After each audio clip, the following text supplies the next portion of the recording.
a nossa Bíblia em Marcos capítulo 1, versículo 14 a 15. Marcos capítulo 1, versículo 14 a 15. Nós também podemos estar observando aí pelo Data Show. Diz assim: e depois que João foi entregue à prisão, veio Jesus para Galiléia pregando o evangelho do reino de Deus e dizendo: o tempo está cumprido e o reino de Deus está próximo. Arrependei-vos e crede no evangelho. Diga comigo: arrependei-vos. Diga mais uma vez: arrependei-vos e crede no evangelho. Amém? Vamos orar rapidamente. Coloca a mão sobre o teu coração. Quem tem coração aqui, coloca a mão sobre ele. Você que está assistindo essa palavra, coloca a mão também sobre o teu coração, porque eu tenho certeza que essa palavra vai falar com você, vai ser um divisor de água e vai mudar a sua vida se você colocar ela em prática, no nome de Jesus. Eterno Deus, amado Pai, nós agradecemos a Ti pelo privilégio de estarmos aqui na Tua casa, para aprender mais da Tua palavra, como também para louvar o Senhor em espírito e em verdade. Que o Senhor venha falar conosco, que não venhamos sair daqui, ó Pai, como entramos, mas que venhamos sair daqui transformado por esta palavra, e que venhamos colocá-la em prática, para que venhamos experimentar a Tua boa, agradável e perfeita vontade. E toda a igreja diga amém. Mais uma vez, e toda a igreja diga amém. O tema da palavra desta noite é acessando o reino de Deus. Qual é o tema da palavra, igreja? Acessando o reino de Deus. Mais uma vez, acessando o reino de Deus. Amém? A Bíblia nos ensina que João Batista, o maior dos profetas, como diz a própria palavra, foi a primeira pessoa a declarar essa verdade inigualável. Não há uma verdade que se compara a essa. Não há uma verdade que se assemelha à verdade que o reino de Deus chegou. Que o reino de Deus, o que a igreja? Chegou. Olha o que Jesus diz, voltando lá para o versículo 15, do capítulo 1 de Marcos, diz assim: o tempo está cumprido. Não é o tempo há de se cumprir, não, o tempo está cumprido. Aleluia! Em outras versões diz assim: já chegou a hora, e a hora é agora. A hora não é amanhã, a hora não é mês que vem, a hora não é no segundo semestre, não é aquilo que vai melhorar depois da manhã, que vai melhorar em 2027, não. Agora chegou, e a hora é agora. E o reino de Deus está próximo. Arrependei-vos e crede no evangelho. Interessante que essa verdade do reino continua sendo pouca compreendida pela maioria dos filhos de Deus. Sabe por quê?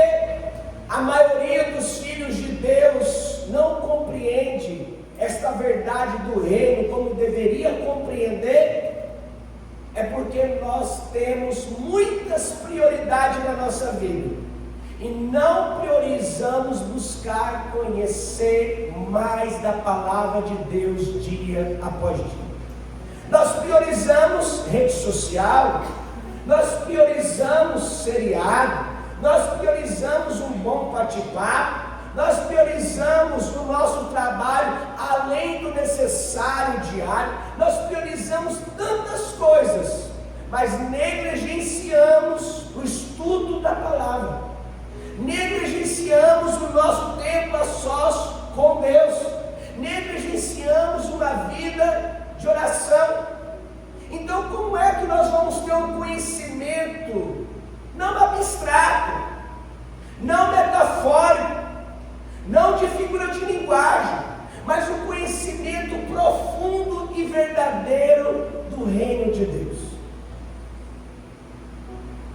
A mensagem central do Novo Testamento foi sobre o reino de Deus. Qual foi a mensagem central do Novo Testamento, igreja? O reino de Deus. Ele é mencionada, ou melhor, ela é mencionada 133 vezes somente no Novo Testamento. Se esta palavra, ou melhor, essas duas palavras, o reino de Deus, é mencionada só ela 133 vezes no Novo Testamento, ela é ou não é importantíssima? É importantíssima. Se ela é importantíssima, eu preciso dar atenção para ela. Eu preciso saber o real significado, o real sentido daquilo que Jesus estava ensinando sobre o reino de Deus. Olha que interessante.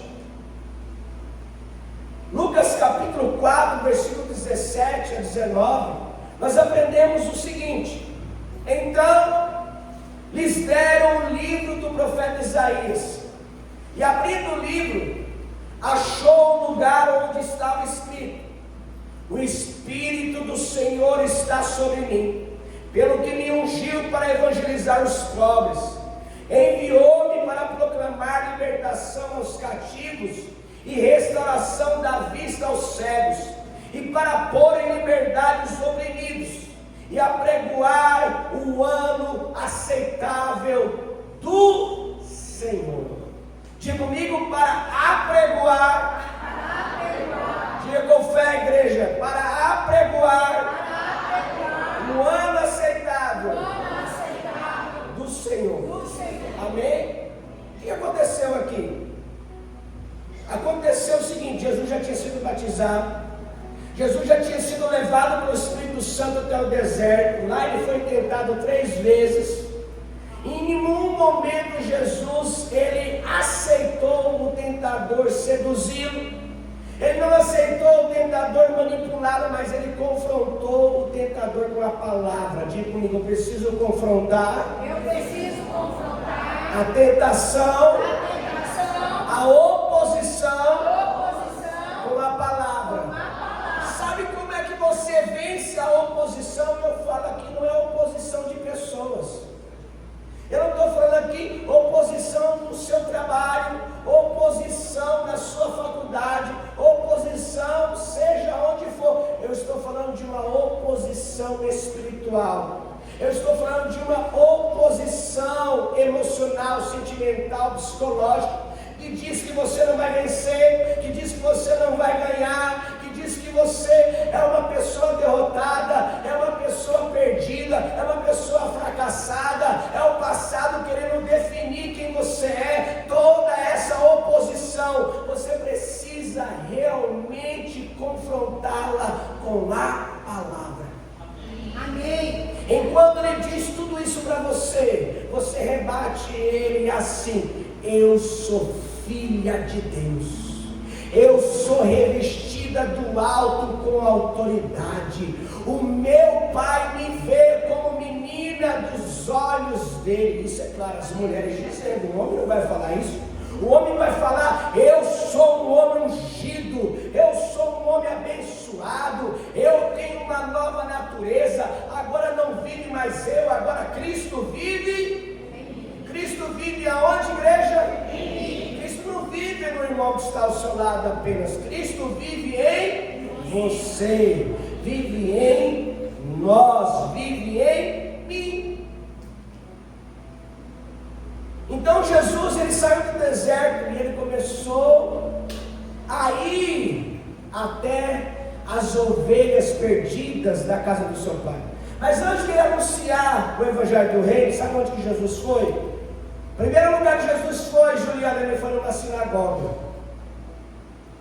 Sinagoga, ainda hoje existe sinagoga. Sim. Sinagoga era o lugar aonde os judeus se reuniam para aprender mais da palavra do Antigo Testamento.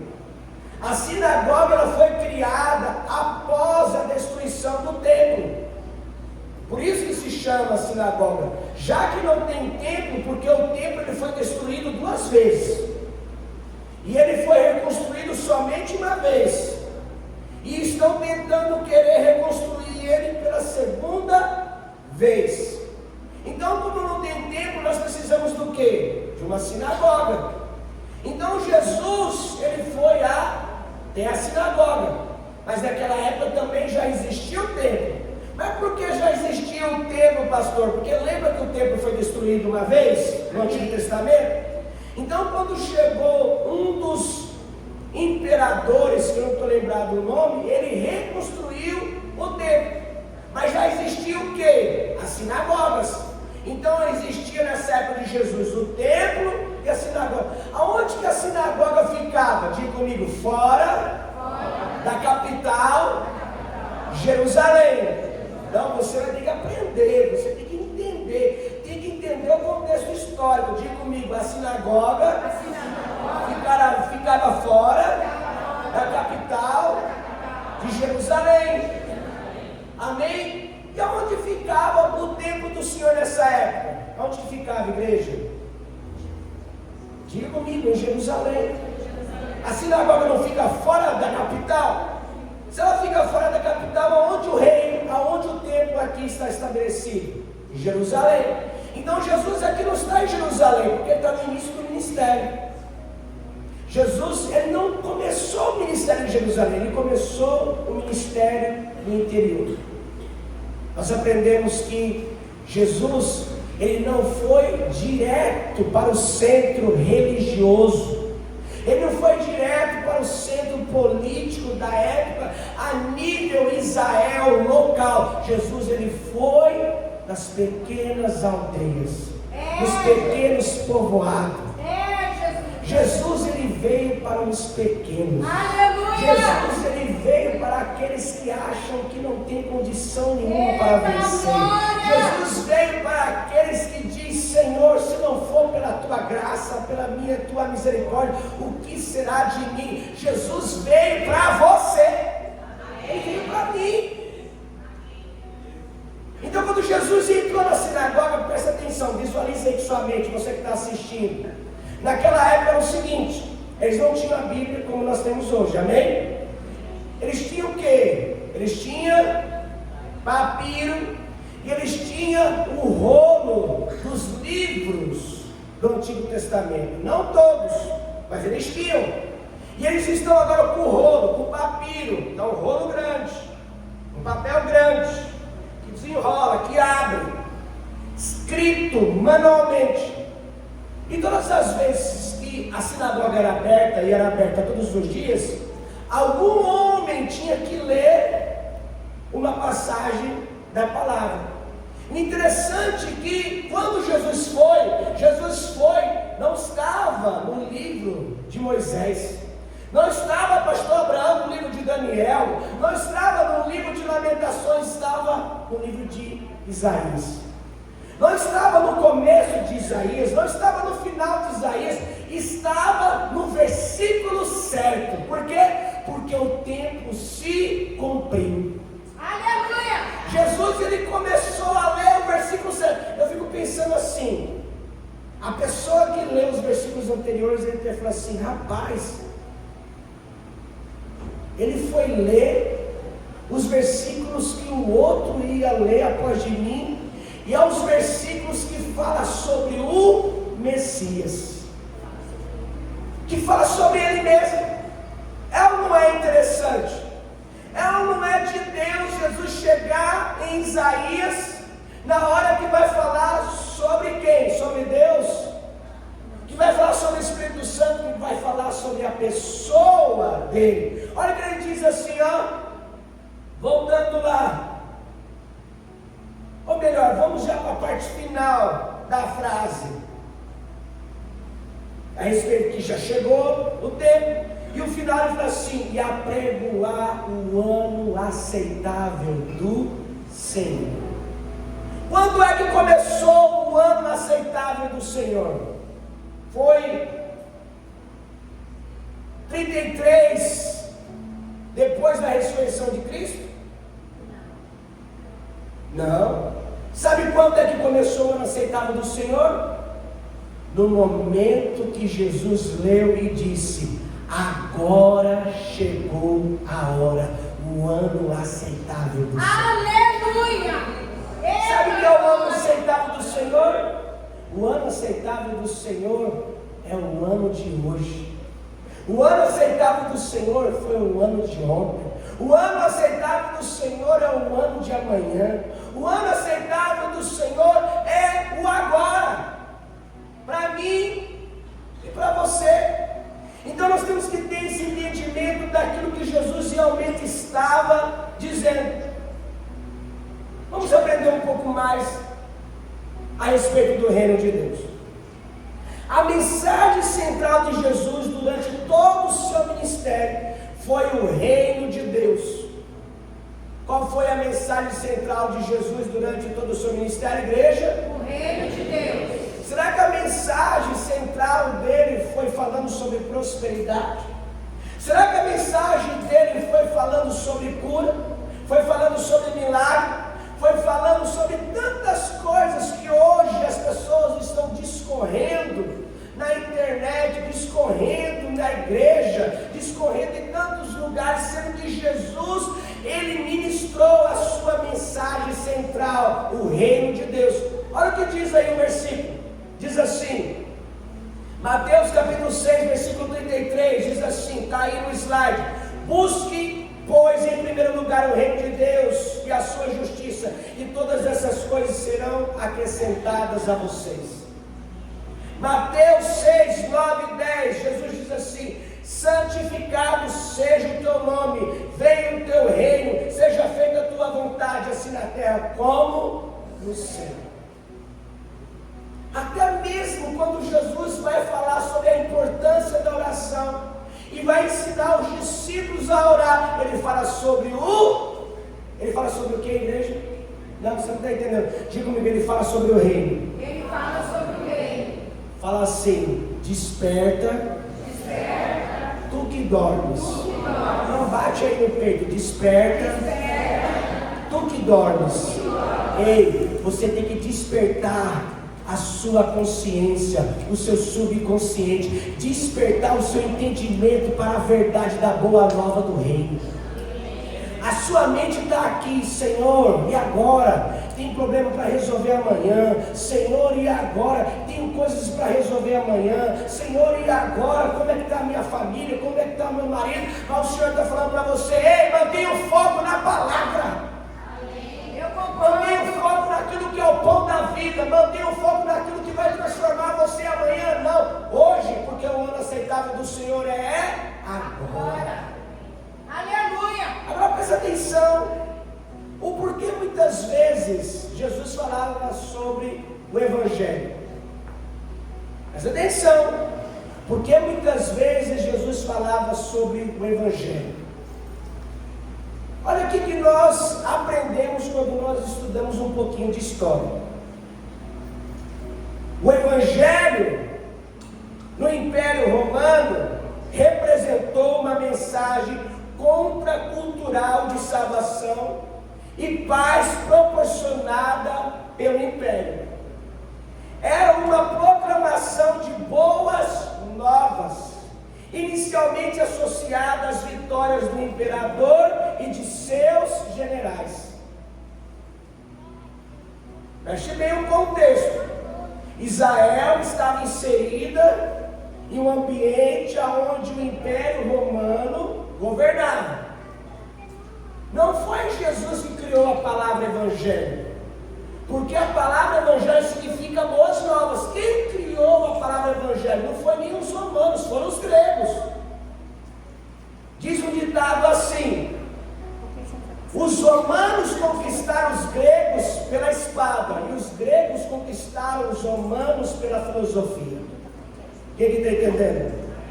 Então, eles aprenderam o seguinte: quando nós invadimos uma nação, que naquela época não era nação, era reinados, quando nós invadimos um reinado, destituímos o rei, a gente não destrói, não mata totalmente as pessoas, nós vamos atacar somente o poder bélico desse reinado.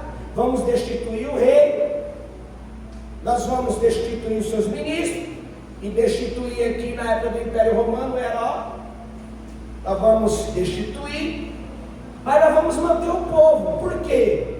Porque esse povo precisa pagar impostos.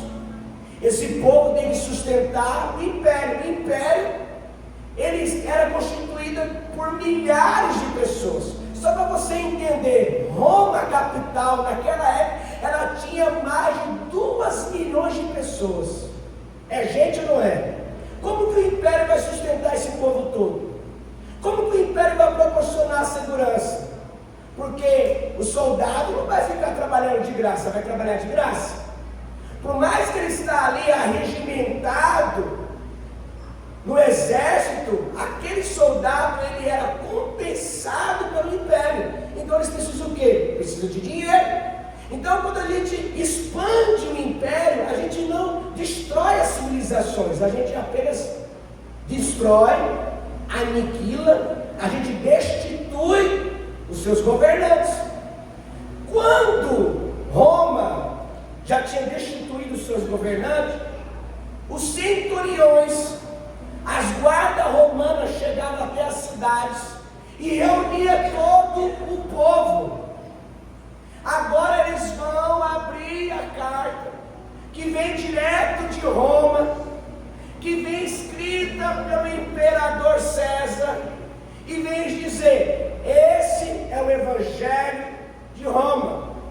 Lembra do significado da palavra Evangelho é boas novas? Ou seja, essa agora é as boas novas de Roma. Que é boas novas? Porque as boas novas ela é transcultural. Porque Roma, ela não tirava a cultura do povo. Quando Roma passou a governar Israel, eles destruíram de imediato o templo.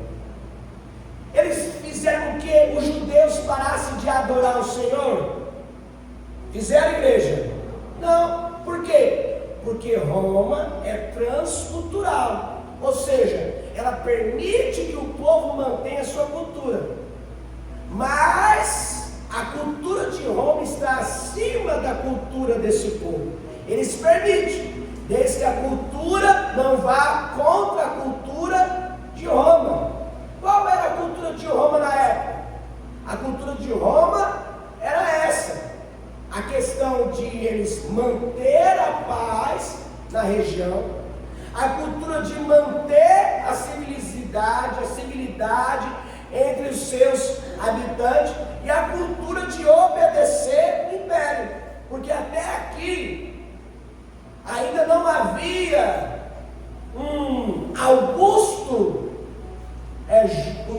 Augusto imperador, Augusto César.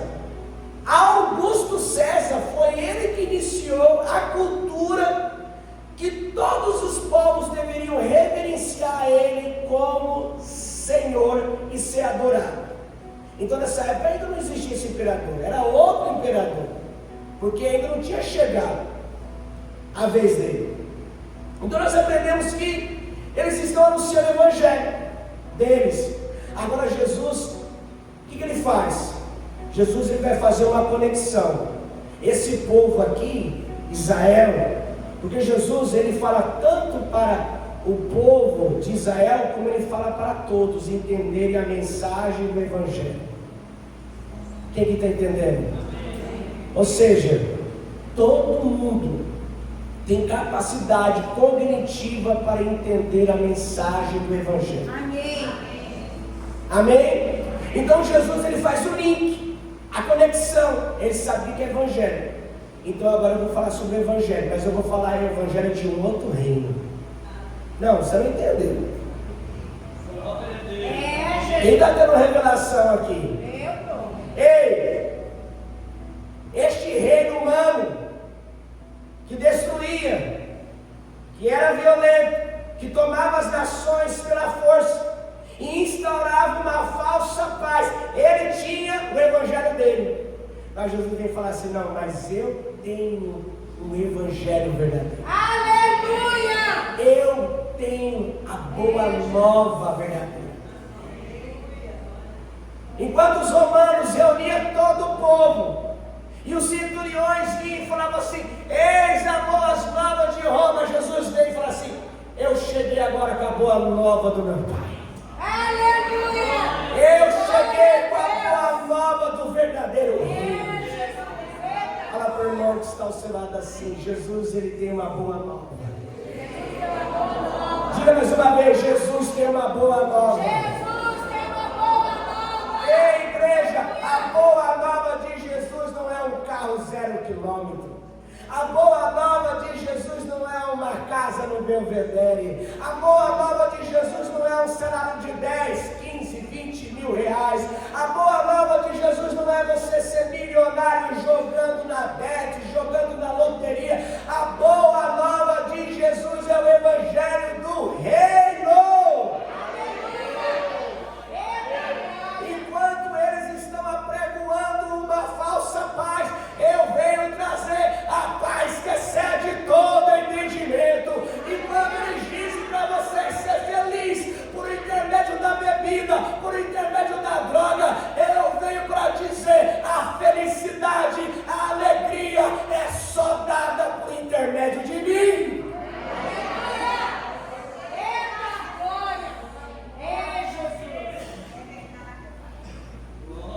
Presta atenção, Marcos 1,15, em outra versão diz assim: o tempo é chegado. Dizia Jesus: o reino de Deus está próximo. Arrependam-se e creiam nas boas novas. Arrependam-se e creiam no verdadeiro evangelho. Aí você falou assim: mas pastor, peraí, ele falou que o tempo chegou, mas o reino está próximo. Mas peraí, está próximo quer dizer que ainda não tinha chegado, verdadeiramente não tinha chegado, mas vai chegar agora. E vai chegar agora não no sentido de agora hoje, vai chegar agora quando Jesus vai introduzir o reino na vida dos discípulos. Jesus vai introduzir o reino na vida de Nicodemos. Jesus vai introduzir o reino na vida dos seguidores. Jesus vai introduzir o reino na vida de todo aquele que nele crê, não pereça, mas tenha vida eterna. Aleluia! Eita glória! Pastor, o que é o reino de Deus? Vamos embora que a gente precisa ganhar tempo, já é 8 horas. O reino de Deus é o governo soberano de Deus, exercido pela sua autoridade, poder e vontade, sobre toda a criação e de maneira especial. No slide aí nós aprendemos sobre a vida daqueles que se submeter a Ele. Então, eu entendi um pouco do que é o reino de Deus. Daí, olha lá, ó, o reino de Deus é o governo soberano de Deus, exercido pela sua autoridade, poder e vontade, sobre toda a criação e de maneira especial sobre a vida daqueles que se submeter a Ele. Presta atenção, Deus não obriga ninguém a acessar o reino. Verdade. Deus não obriga ninguém a se submeter ao reino. Você tem que entender o seguinte: a submissão aqui é voluntária. Jesus é. Mas você vai entender que a submissão é voluntária para aqueles que ainda não creem. Para você que já crê, não tem opção. Sabe por que não tem opção? Pastor, não tem opção. Por quê? Não tem opção, porque se você não obedecer, você não vai conseguir usufruir de tudo que é aquilo que o reino de Deus proporciona na sua vida. Quem está entendendo? Então nós continuamos. Não se trata de um território físico, não é no plano material, mas de um reino espiritual vivo e dinâmico, que se manifesta onde Deus reina, governa e transforma corações. Agora você vai entender, pastor, eu já compreendi um pouco do que é o reino de Deus, já compreendi que o reino de Deus é a mensagem central do Novo Testamento, eu já compreendi que o reino de Deus é a mensagem central de Jesus, mas aonde que eu encontro esse reino?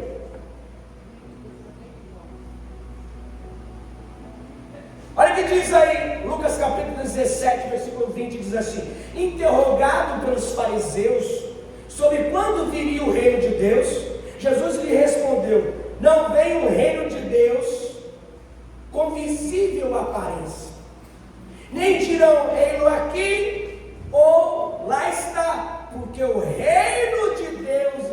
dentro de...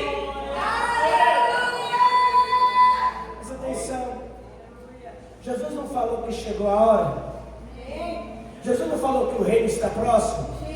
Agora Jesus já ensinou os discípulos. E Jesus agora está sendo interrogado pelos fariseus. E os fariseus estão ali interrogando Jesus e querendo receber de Jesus uma resposta que lhes satisfaz. Mas Jesus, ele dá uma resposta que não supera as expectativas deles, mas supera as expectativas dos discípulos. Ele não está apontando para os fariseus que o reino está neles, ele está apontando para os discípulos. Eu quero falar para vocês, o reino não está lá. O reino não está à direita, o reino não está à esquerda, o reino não está atrás, lá no fundo, lá embaixo. O reino dos discípulos está dentro de vocês. Aleluia! Aonde está o reino, igreja? Dentro de mim. Não, aonde está o reino? Dentro de mim. Diga comigo, pastor, eu sei onde está o reino. Eu sei onde está o reino. Diga, pastor, Pastor, eu sei aonde está o reino. eu sei onde está o reino. Não, você vai repetir até memorizar. Pastor, Pastor, eu sei aonde está o eu reino. sei onde está o reino. A pergunta é, como é que eu acesso esse reino? Como acessar o reino? Será que o reino está acessível a todos? Será que o reino está acessível até para aqueles que não conhecem Jesus? Olha o que Jesus vai responder a Nicodemos. Diz assim, em resposta, Jesus declarou, digo a verdade, ninguém pode ver o reino de Deus se não nascer de novo. Lembra que ele falou que o reino de Deus não é perceptível por aparência visível? Agora Jesus está falando assim, ó, vocês não podem enxergar o reino de Deus pela visão e pela ótica humana. Vocês só vão conseguir enxergar o reino de Deus se eu conferir em vocês um poder para isso. E esse poder ele só é ortogado, ele só é entregue quando você toma uma decisão. Olha o que ele fala. A decisão é essa: se não nascer de novo. Perguntou Nicodemos: como alguém pode nascer sendo velho? É claro que não pode entrar pela segunda vez no ventre de sua mãe e renascer.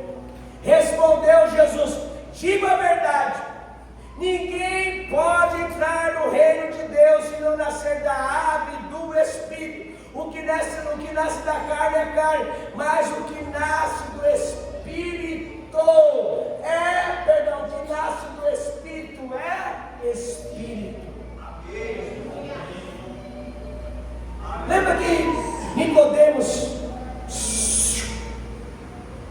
Lembra que Nicodemos, ele era um dos principais da sinagoga. Amém. Ele tinha um conhecimento religioso. Tem muita gente que tem conhecimento religioso da Bíblia. Tem muita gente que tem conhecimento empírico, excelentíssimo, de dotada ciência da filosofia. Ele lê a palavra, ele não entende. Por quê? Porque o próprio apóstolo Paulo diz que as coisas de Deus não se discernem pela carne, as coisas de Deus se discernem espiritualmente. E ela só discerne espiritualmente para quem nasceu da água e do Espírito. Pastor, como que acessa o reino de Deus? Primeiramente, através de uma decisão. Eu estava ensinando uma família domingo passado. E eles falaram assim: pastor, nós queremos batizar.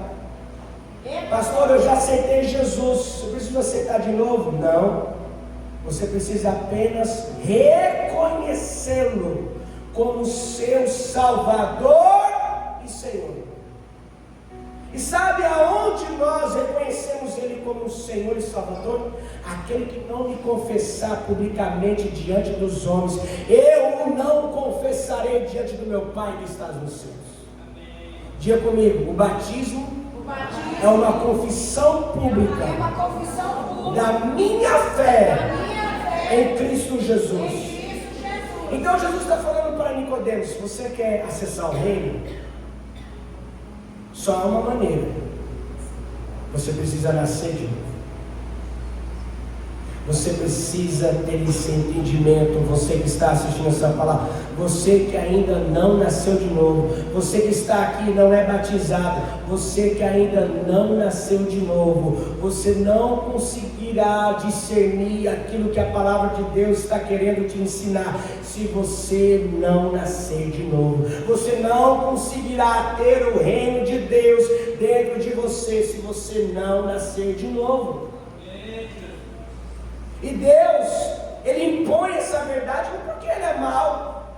Ele impõe essa verdade porque é a única maneira da pessoa compreender que ele precisa ter uma mudança radical na sua vida e dizer verdadeiramente eu sou pecador, verdadeiramente eu careço da glória de Deus, verdadeiramente eu não consigo me libertar daquilo que me impede de viver o melhor de Deus na minha vida. Eu tenho limitações pecaminosas, eu tenho desejo por aquilo que não agrada a Deus, eu falo coisas que não deveria, mas hoje eu reconheço Jesus como o meu único e suficiente Salvador, e eu o confesso publicamente, e eu digo, agora eu desço as águas batismais, agora não vivo mais eu, mas Cristo vive em mim. O reino de Deus entra. Diga, o reino de Deus entra. O reino de Deus entra. Diga mais uma vez, o reino de Deus entra. O reino de Deus entra. Agora você já sabe onde está o reino de Deus. A pergunta é: o que o reino de Deus causa em nossa vida? Estamos partindo para a conclusão. O que o reino de Deus causa em nossa vida, pastor? Diz assim, Romanos 14:17: pois o reino de Deus não é comida, nem bebida, mas justiça, paz e alegria no Espírito Santo. Jesus é. Preste bem atenção. O reino de Deus, ele proporciona benefícios para todo aquele que crê e obedece. Uma pessoa que é americana, quando ela está em um país aonde os Estados Unidos vai iniciar uma guerra, o que o governo americano diz? O governo americano emite uma ordem, ou melhor, emite uma mensagem para todos os cidadãos americanos por intermédio da embaixada americana. Claro que ele não fala assim, ó, nós vamos começar uma guerra. Não, a guerra já começou, porque ele tem que pegar o povo de surpresa, não é verdade? A guerra já começou. Então a ordem é o seguinte: vocês precisam se retirar daí, porque vai cair bomba. Claro que ele não fala nessa literalidade, ele fala em umas palavras eruditas, rebuscadas, e as pessoas entendem, olha, temos que pegar o primeiro avião e ir embora daqui, porque vai chover mais míssil, mais bomba. Agora acontece que a situação, ela ficou crítica. Muitos aeroportos foram destruídos, cidades estão devastadas. Sabe o que o governo americano faz? Não foi assim que o governo brasileiro fez na época da pandemia lá na China? O que eles fazem? Eles enviaram aviões de resgate. Resgatou os brasileiros que estavam na China, resgatou os brasileiros que estavam na Europa e trouxeram de volta para onde? Para o Brasil. Diga comigo: todo reino tem as suas vantagens. Não, você não entendeu. Diga comigo: todo reino tem as suas vantagens. Todo reino tem os seus benefícios. Diga mais uma vez: todo reino tem as suas vantagens. Todo reino tem os seus benefícios. Quem pode acessar o reino? Quem pode acessar o benefício? Quem pode acessar a vantagem? Aquele que faz parte do reino. Tem como brasileiro acessar os benefícios do reinado americano? Tem como brasileiro acessar os benefícios do reinado português? Tem como? Não. O que ele precisa ser? Cidadão português. A pergunta que eu te faço: você tem certeza que a vida que você está levando, ela de fato, de verdade, fala que você é cidadão do reino dos céus? Você tem certeza? Porque muitas vezes você está falando assim: pastor, por que as coisas na minha vida não mudam? Pastor, por que as coisas na minha vida não rompem? Pastor, por que as coisas na minha vida não são uma vida abençoada? Uma vida onde eu experimento a paz diante dos problemas e das dificuldades. Pastor, por que as coisas na minha vida não acontecem? Pastor, porque as minhas expectativas naquilo que eu sonho não são superadas? Porque você vive como cidadão da terra. Você não vive como cidadão do céu? É verdade. Porque se você viver como cidadão do céu, meu irmão, você pode ter certeza, todos os benefícios e todas as vantagens do reino, Ele vai te proporcionar. Eita, glória. Recebe essa palavra, diga amém. Eu recebo, amém. Presta atenção.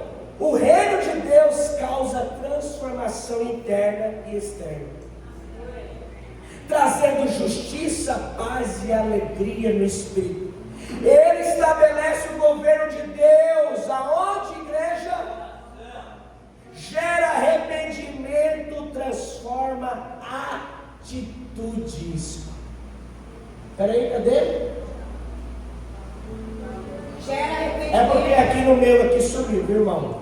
Gera arrependimento, transforma atitudes, valores e atua como uma força de mudança na vida do crente e no mundo, oferecendo salvação. Diga comigo: o reino de Deus está dentro de mim. O reino de Deus está dentro de mim. Diga mais uma vez: o reino de Deus está O dentro de reino de mim. Deus está dentro de mim. Ó, presta atenção.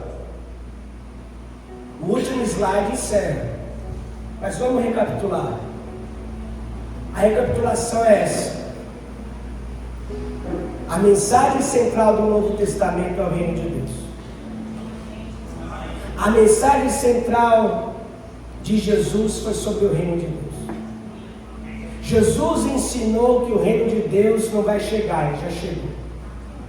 Jesus ensinou como adentrar o reino de Deus. E disse: segue esse passo, me confesse como seu Senhor e Salvador, e o reino de Deus entrará dentro de você.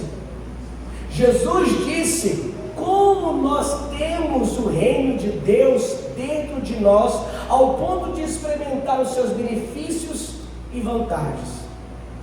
A pergunta agora que fica para que nós venhamos refletir antes de tomar a ceia: por que não estou experimentando os benefícios e as vantagens do reino, mesmo sendo cidadão dele? Diga comigo: por que estou negligenciando a minha vida espiritual? A minha vida espiritual. Você que está ouvindo essa palavra, diga: por que? Você não está ouvindo? Tem gente ouvindo e assistindo. Diga comigo: por que estou negligenciando a minha vida espiritual? Entenda bem, irmão. A parte mais importante da sua vida não são os bens que você possui, que é a matéria. Acabou a bateria. Não são os bens. Voltou. Mas já traz aí já. A parte mais importante da sua vida não é a matéria que você enxerga. A parte mais importante na vida não é as ambições, não são os desejos, não são os sonhos e os projetos que você acorda todo dia para tentar conseguir obtê-los. A parte mais importante que nós temos não é a família que possuímos, e ela é importante. A parte mais importante que possuímos não é a nossa emoção saudável e psicológica também. A parte mais importante que você precisa se dedicar para obter todas as vantagens e benefícios do reino se chama espiritual. É, Jesus, eu concordo. Porque tem muitas pessoas que quando alcançam sucesso, elas não são felizes, porque o espiritual delas está longe de Deus. Aí você fala para mim assim: mas pastor, as pessoas têm Deus. É isso que a Bíblia fala? É isso que a Bíblia diz? Coloca para nós aí, Valquíria. Não está aqui, mas é a revelação de Deus. Evangelho segundo João, capítulo 1, versículo 12.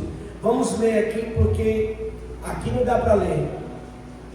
Evangelho segundo João, capítulo 1, versículo 12. O pastor tem que provar que está na Bíblia, que nem todos que dizem que tem Deus são de Deus. E aqui, irmão, não é nada contra as pessoas, não é preconceito, não é 1,12, não é. Evangelho segundo João, capítulo 1, versículo 12. Isso não é preconceito, isso não é fazer acepção de pessoa, isso não é dizer que eu sou melhor, que você é melhor. Mas o que a gente aprende? Irmã é assim, coloca só João, coloca lá, João 1,12. É porque eu falo segundo evangelho, porque segundo evangelho, isso não é o primeiro, irmão, não é o primeiro, só coloca lá, João 1,12. Ah lá, tá certo. Não, é 12 e 1. Não, João 1,12. Gente, faz parte. Não tem nada programado, porque eu não deixei aqui. Agora acertou, aqui é a resposta, Mas a todos. Não, faz o seguinte, todo mundo vai ler. Mesmo você que está assistindo aí, você vai conseguir ouvir, você pode conferir também na sua Bíblia. 1, 2, 3.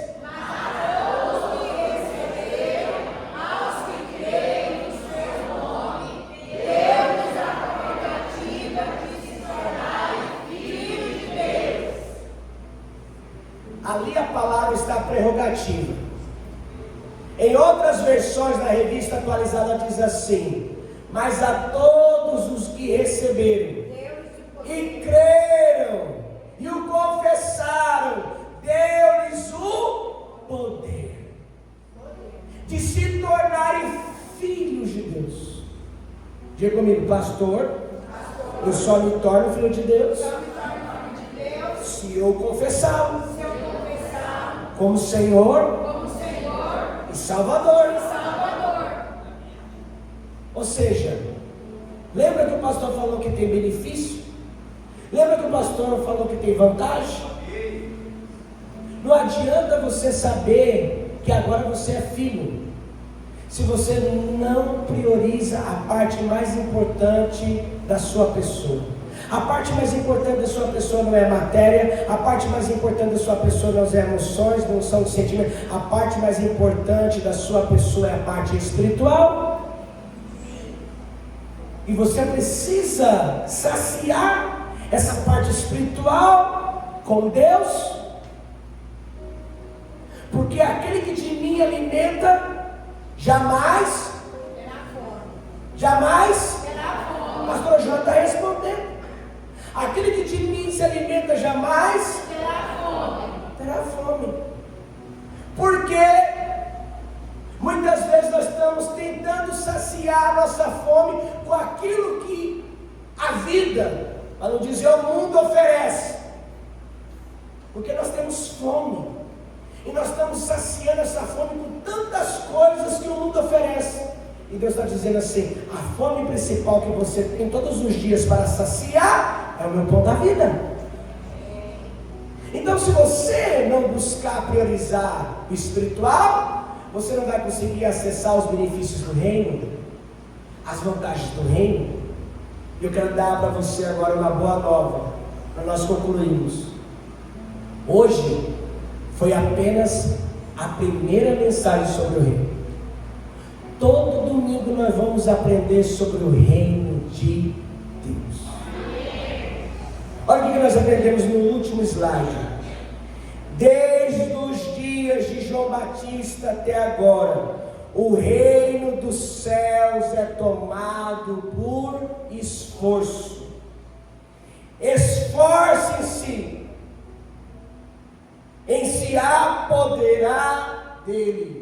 Coloca a última lá que é melhor, fazendo um favor. Eu coloquei essa versão aqui, último slide, fazendo um favor. Desde os dias de João Batista até agora, o reino dos céus é tomado por esforço. E os que se esforçaram, se apoderaram dele. Se apoderam, na verdade, dele. Meu irmão, acessar o reino de Deus vai requerer de você um esforço diário.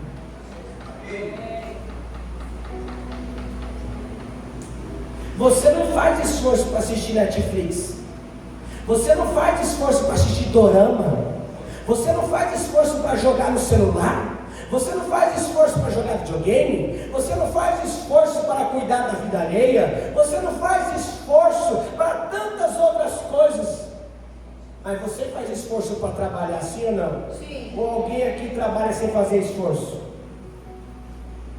Diga comigo. Para acessar o reino de Deus. Para acessar o reino de Deus. Diariamente.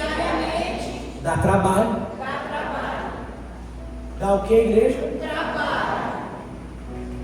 Todo trabalho tem salário ou não tem? Tem. Todo trabalho tem recompensa ou não tem? Tem recompensa. Você quer a recompensa? Quem que quer a recompensa? Ela vai dar trabalho.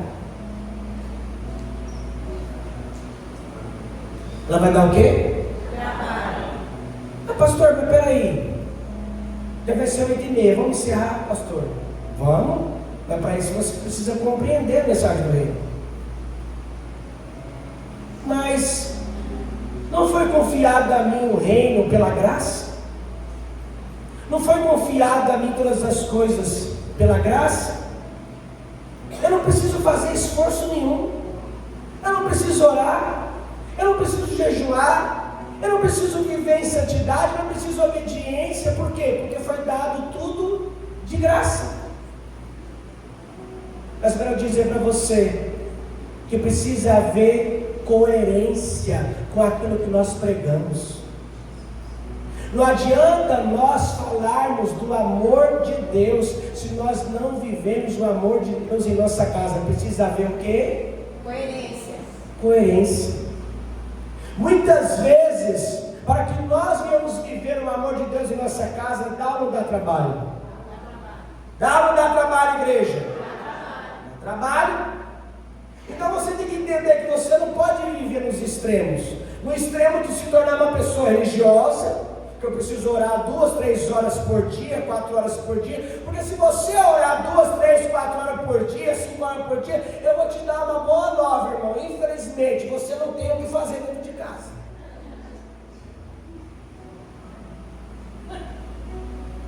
É verdade. Porque, irmão, cuidar de casa, cuidar de criança, trabalhar todos os dias, sonhar e projetar a semana que vem, o amanhã, dá ou dá trabalho?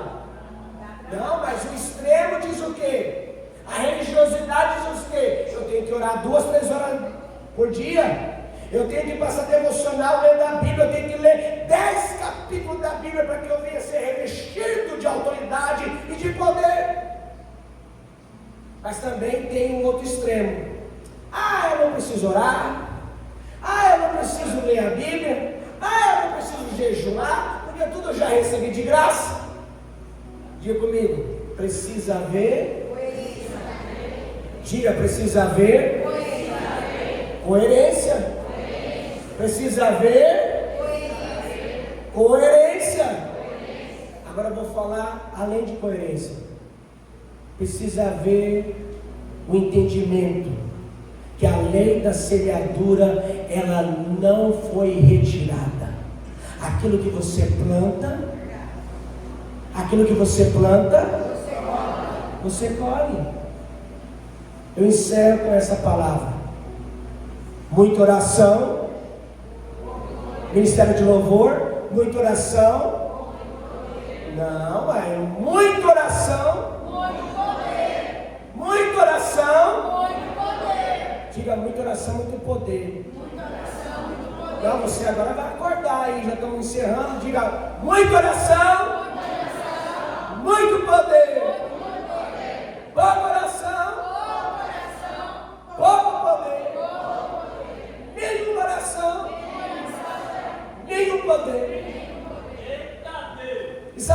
Jesus falou? Ele falou que a boa nova, ela será manifestada com autoridade e poder. Sabe como é que as pessoas verão que você é um instrumento de Deus? Porque você prioriza a sua vida espiritual. E quando você falar com as pessoas, quando você for conversar com as pessoas, quando as pessoas começar a conviver com você, elas verão que você tem um poder. E o poder não é você chegar no seu trabalho amanhã e dizer: aonde eu colocar a planta dos meus pés é a minha propriedade. Aonde eu colocar a planta dos meus pés agora é um emprego, é um trabalho, é uma empresa abençoada. Não adianta verbalizar se não há vivência. Você precisa primeiro viver, porque quando você vive, você se torna, e quando você se torna, você frutifica. As pessoas verão, viu?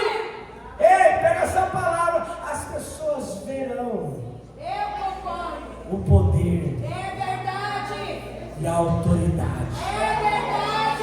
Sabe por quê? Não é porque você participou de um culto como esse apenas, mas sim porque você colocou em prática. Você quer ter poder? Pastor, eu já tenho poder. Ah, essa tem poder? Você tem poder porque você já não ganhou dezenas e dezenas de pessoas para Jesus. Você tem o poder, assim como eu tinha até a semana retrasada, e ele estava assim, ó. E eu me coloco no seu lugar. Pastor não é melhor do que ninguém, pastor é como você. Semana retrasada o poder estava assim, ó, pequenininho.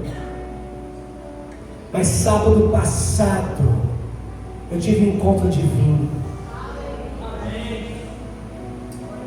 Sábado passado eu tive uma experiência sobrenatural. Ou melhor, sábado passado não, sábado passado foi ontem, sábado retrasado. Sábado passado eu tive um encontro divino. Sábado passado eu tive uma experiência sobrenatural. Sabe por quê? Porque a minha alma estava ansiando por encontrar uma resposta de Deus para mim. Ei, você está tentando encontrar uma resposta de Deus em tantos lugares e ela está apenas no dobrar do seu joelho. Mas Senhor, eu dobro o meu joelho e eu não tenho um encontro sobrenatural, eu não tenho um encontro divino. Busca-me, igreja, diz o Senhor. Quando me buscares de todo o vosso coração, e serei achado de vós, diz o Senhor. Arrependei-vos.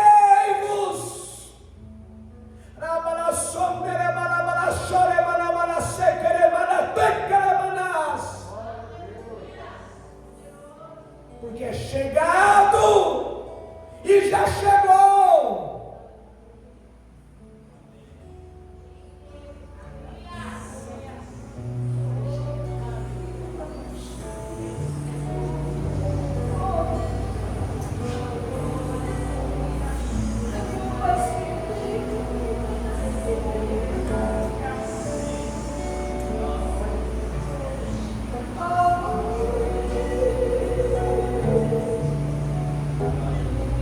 Feche teus olhos.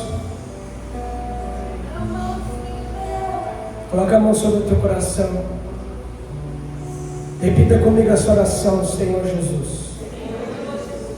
Diga mais uma vez, Senhor Jesus. Eu entendi sobre o teu reino. Neste momento, eu te peço perdão Mais uma vez eu te peço perdão, porque eu não conhecia essas verdades a respeito dele. Senhor Jesus, gera em meu coração fome, gera em meu coração uma sede insaciável pela tua presença. Eu preciso me esforçar diariamente para ter um encontro contigo.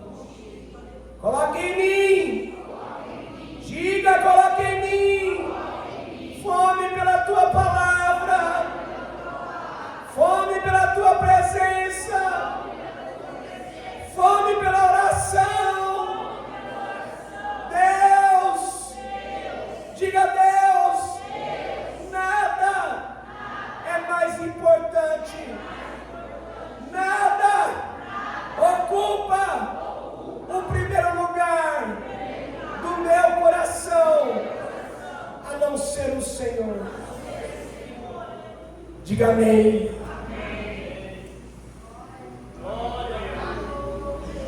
Os diáconos,